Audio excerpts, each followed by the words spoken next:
नमस्कार दोस्तों, स्वागत है आपका to the point YouTube channel पर। हाजिर हूँ मैं फिर से लेकर एक daily dose of current affairs. आज है 27 मार्च।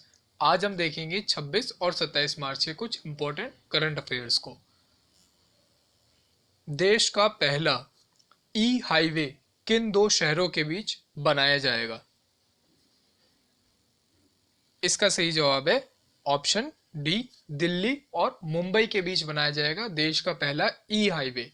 इसका मतलब आप समझ सकते हैं इलेक्ट्रिक हाईवे। यहाँ पर आप देख सकते हैं कि एक बाहर की मतलब कि किसी डेवलप्ड कंट्री की ये तस्वीर है। ऐसे ही हमारे देश में भी दिल्ली से मुंबई तक एक ई हाईवे बनाया जाएगा जिसमें कि बिजली से भी चलने की सुविधा रहेगी किसी भी बड़े कंटेनर ट्रक को। यहाँ पर आप देख सकते हैं government to roll out GPS based toll collection system introduce e highway from Delhi to Mumbai. Road transport and highways minister है हमारे श्री नितिन गडकरी।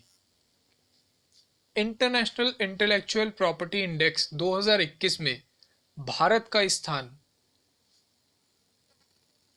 इसका सही जवाब है ऑप्शन बी 40। भारत का स्थान रहा 40 इंटेलेक्चुअल प्रॉपर्टी इंडेक्स 2021 में। यहाँ पर आप देख सकते हैं बिजनेस स्टैंडर्ड का आर्टिकल है, India ranks 40th on international intellectual property index. यानी कि कोई भी मान लीजिए नई इनोवेशन है, कोई न्यू टेक्नोलॉजी है, कोई स्टार्टअप है, ऐसी कोई भी इंटेलेक्चुअल प्रॉपर्टी यानी कि जो किसी की मतलब जैसे कि आप मान लो कि आपने कोई एक डिवाइस बनाया है, सॉफ्टवेयर बनाया है जो कि आपकी समझ से आपने बनाया यानी कि आपकी बुद्धि से, वो इंटेलेक्चुअल प्रॉपर्टी आपकी, उसको कितनी जल्दी आप लोग पेटेंट करवा पाते हैं और उसकी कैसे सुरक्षा कर पाते हैं, इस बारे में होता है ये इंटेलेक्चुअल प्रॉपर्टी इंडेक्स। पहले स्थान पर यूएस है और ये रिलीज किया जाता है annually by the US chamber of commerce global innovation policy centre. ये आप याद रख सकते हैं। कुल 53 देश की इनमें रैंकिंग दी गई थी।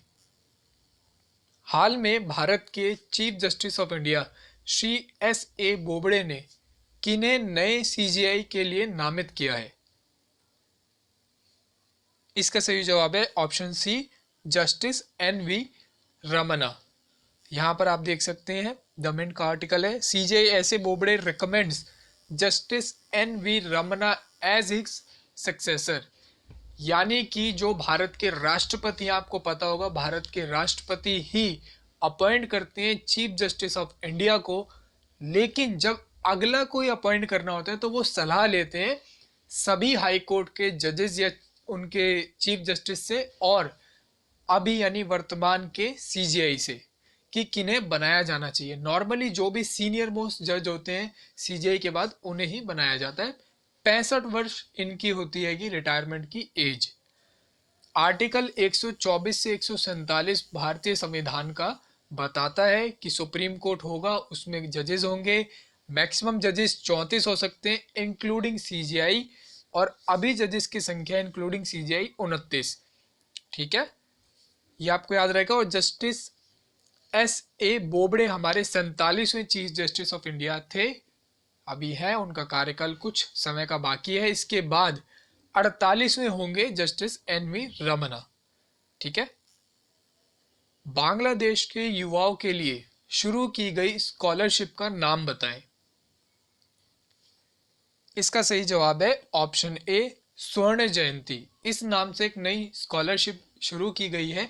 अभी जब भारत के प्रधानमंत्री श्री नरेंद्र मोदी गए हुए हैं ढाका में, तो वहां पर बंगबंधु यानी कि शेख हसीना के पिता जो थे मुजीबुर, शेख मुजीबुर, उनकी जो वहाँ पर बर्थ एनिवर्सरी सेलिब्रेट की जा रही है। और बांग्लादेश का जो 1971 में जन्म हुआ यानी कि आज़ाद हुआ वो पाकिस्तान से, उसकी खुशी भी वहाँ पर मनाई जा रही है। इस उपलक्ष्य में ये नई योजना वहाँ पर स्टार्ट की गई है। यहाँ पर आप देख सकते हैं PM Modi in Dhaka invites 50 entrepreneurs to join startups in India, announces scholarships for Bangladeshi youth. Capital है बांग्लादेश की ढाका। शेख हसीना यहाँ की पीएम है और प्रेसिडेंट है श्री अब्दुल हामिद। करेंसी यहाँ पर है टका। भारत के आदिवासी लोगों को टीबी मुक्त करने का कौन सा अभियान लॉन्च हुआ है?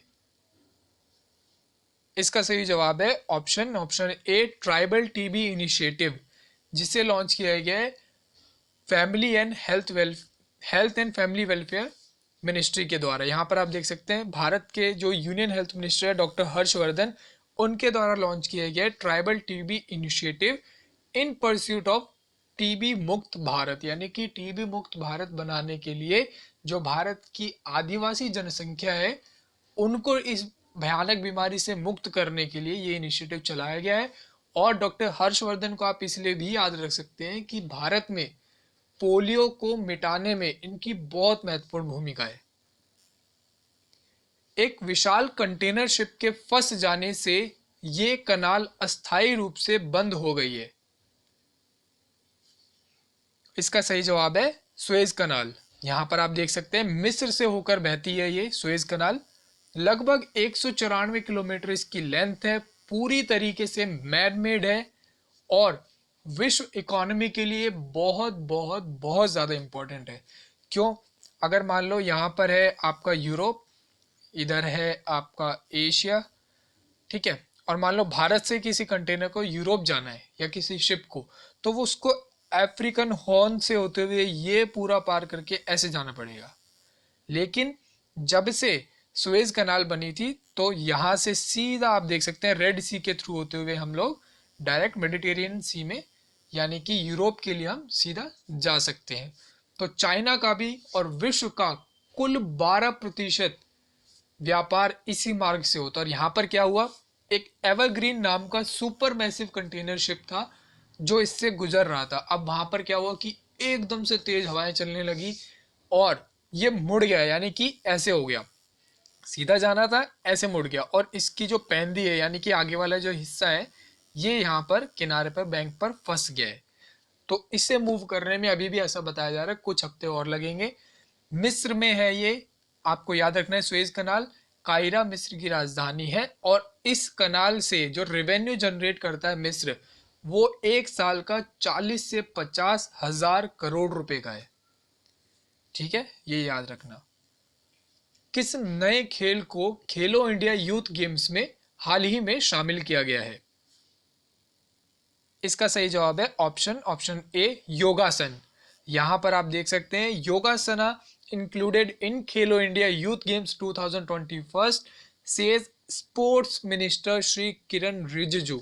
ये याद रखेंगे आप, हमारे स्पोर्ट्स मिनिस्टर कौन है? किरण रिजिजू। ठीक है। किस राज्य में होला मोहल्ला त्योहार सेलिब्रेट किया जाता है?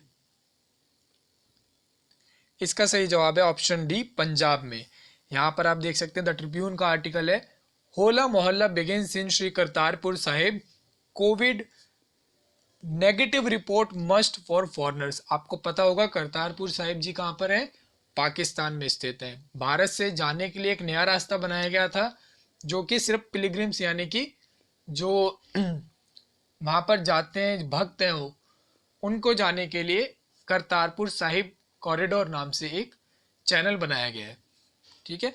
सीएम है पंजाब के श्री अमरिंदर सिंह, गवर्नर है श्री वीपी सिंह बंदोरे, कैपिटल है म्यूचुअल कैपिटल है, देखो हरियाणा और पंजाब की एक म्यूचुअल कैपिटल है चंडीगढ़, और जो इनका कोर्ट है हाई कोर्ट है वो भी क्या है? Haryana and Punjab high court, वो भी शायद चंडीगढ़ में ही है। ठीक है। Do not forget to check our Lucent G K daily MCQ series. इस वीडियो की पीडीएफ आपको मिलेगी टेलीग्राम चैनल टीटीपी ऑफिशियल पर। और अगर आपको ये करंट अफेयर पसंद आए और ऐसी ही वीडियोस आप आगे देखना चाहते हैं, अपनी प्रैक्टिस को मजबूत करना चाहते हैं, so please subscribe the channel and do like the video. Comment करके बताएं जो भी आपको दिक्कत हो या अगर वीडियो अच्छी लगी हो। बहुत बहुत धन्यवाद।